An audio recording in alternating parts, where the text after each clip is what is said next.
I'm very pleased to be here with David Beth on My Magical Thing. So David and I, for some bizarre reason, have never actually met in person. We must have been going around conferences and occult events. Bizarre. Yeah. So I know David's work as a writer, as an occultist, as a teacher, philosopher.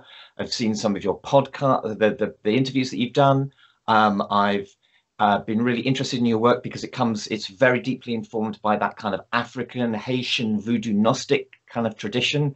And David, it's really fantastic to have you here on My Magical Thing. Well, very excited to be here. Absolutely, yeah. So I love the format. So let's do this. Well, let's do it, man. Let's have a look at your magical thing, David. Well, my magical thing is actually quite large. So I actually managed to move it from one side of the room to this side of the room. And can you actually see it? Yep, got that. Wow. Yeah. Okay, cool. It's a grave plate. It's like a plate which they used, in a crypt when you seal the grave off in the crypt. They use this stone to kind of seal the coffin in. So, however, this is a special one. It's actually the grave plate of the mother of Alfred Schuler, who is one of my great magical inspirations. He's basically, with Ludwig Klages, the nucleus of the cosmic circle.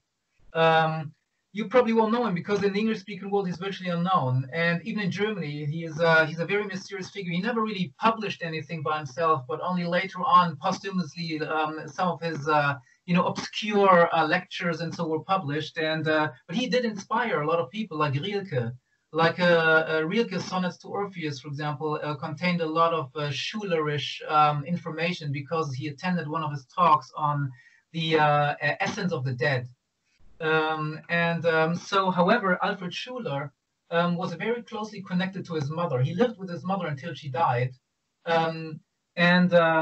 He basically was emerged in a maternal cosmos. He was anti-transcendental. He was in touch with papas and such people, but his Gnostic vision was very non-transcendental. And he was always lamenting the loss of feminine essences. So he would, basically conjure a maternal cosmos, which I'm sure also played a role in his intense, tight relationship with his mother.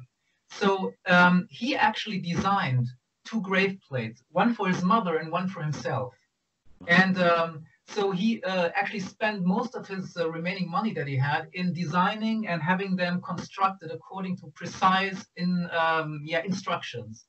So, and he actually had himself buried next to her in another crypt, in the same crypt, in the grave next door, and he had a transitus built in between their two graves. Which actually then, of course, was another, example of his, anti-patriarchal and maternal type of gnosis. So anyways, so if you actually, unfortunately, you can't really see it, but it's a very delicately beautiful face that is constructed here. And what is very important to me is that it's actually designed like a Roman type of grave, because his great metaphor for the loss of essences in a Gnostic sense was he used the idea, the metaphor of Rome, the eternal city, as the city of essences. And however, he said we live in a fallen time because the female essences have been evacuated by the Logos or by the transcendental God. So of course he was fiercely anti-Judeo-Christian, and so he lived basically in ancient Rome, but only in ancient Rome like he imagined it in his Gnostic vision. The Rome of Nero and these decadent, emperors and stuff like that. And one of the central pillars of his teachings is the teachings on the dead. So he believed that the Gnostic restoration can only come for humanity when the dead and the living regain their intimate erotic exchange. So he said that because heaven and earth split into a transcendental realm and an earthly realm, the female substances or the cell, the inner cell, was ripped apart, and female substance was evacuated, and the way to regain it, so the carrier of cosmic substance, which needs to be, exchanged with from an earthly perspective, was basically stored in the dead. So the dead and the living would undergo a kind of exchange in essences. So the dead would be taken in by the living and given a home and giving a type of participation in life, while basically the dead, as the ontologically superior living, would basically enthuse them in a profound way. And only when this type of exchange would happen, and this of course ties in with my work in voodoo and other places. This kind of ancestral, this very, very, very intense idea of who the dead are, that the dead are the sustaining energies and powers for the living. This is something that's very close to my heart. So I love when he begins this whole little dedication to his mother with dis manibus, like in the Roman times, where you would have like, so dis manibus, of course, means to the spirits of the dead. So he salutes them before he goes into this little, poetic conjuration of his mother's spirit and of the spirits of the dead. So basically, the entire grave was dedicated not only, of course, to the spirit of his mother, but all the ancestral dead and the spirits of the dead to find a place of return.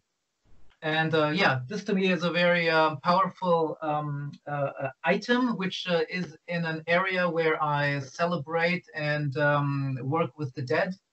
We were lucky to have it here because I was just shifting some things around so I could actually bring it around the corner here.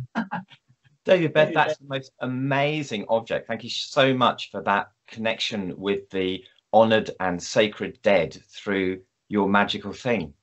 Well, I'm very pleased. I'm very glad I was given the opportunity to show it because it's an intense object if you stand before it, really, And the story how I got it from the cemetery would be another one I can tell at the campfire when we meet. Do that around the campfire, man. When we meet up, yeah, that'd be so cool. David, Beth, thank you so much. That's really it's a great pleasure. It was a great pleasure. All right, nice one, man. I'll see you soon. See you soon. Take care. Bye bye.